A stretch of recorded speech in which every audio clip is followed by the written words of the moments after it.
So Tara, have you given yours? It's time.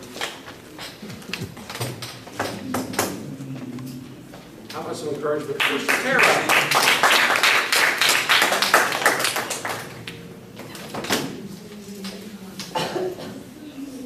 Most people have a dream to travel to different countries in the world, and I was lucky enough to do that. 2 years ago, my parents planned a big vacation to Paris, London, and India.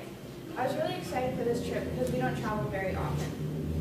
First, we went to Paris, and we saw several attractions there. We went to the top of the Eiffel Tower, and the view of the city was amazing.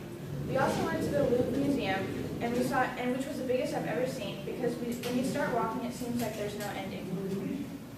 We actually almost lost my grandpa for about half an hour, but we eventually found him, which was good, because I wouldn't want to have to put up missing grandpa posters all over Paris.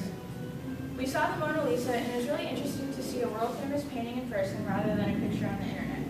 Our next stop was London, England. To get there, we took a train from Paris to London called Eurostar, which was a nice alternative from the exhausting plane rides. In London, we walked everywhere, which is quite tiresome, but probably better in the long run for us since we were eating at restaurants every day. My favorite part of the entire vacation was going to the Wimbledon tennis stadium. Tennis has always been a really important part of my life, and it was unbelievable to walk around the entire stadium and see all the courts. Obviously, it would have been better if the tournament was going on at the time so I could see the players, but I'm definitely not going to complain about that.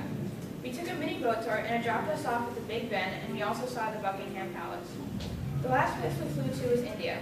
This was the most important part of the vacation because we hadn't been there since I was 2 years old. And obviously I don't remember anything from that trip, so it was basically like my first time traveling there. I was really excited to see all my family members because I had only ever occasionally talked to them on the phone, and it wasn't the same as seeing them in person. We visited several relatives every day, and it was really great to see them. Today that my family and I were leaving from India to go back home, we were all really upset because we were leaving people that we hadn't reconnected with in so long. But I remember the great experiences that I had during the entire trip, and I felt better knowing that I had a good time. After all, I saw palaces, famous buildings, famous paintings, and my relatives. All these have made this vacation one of the most memorable, and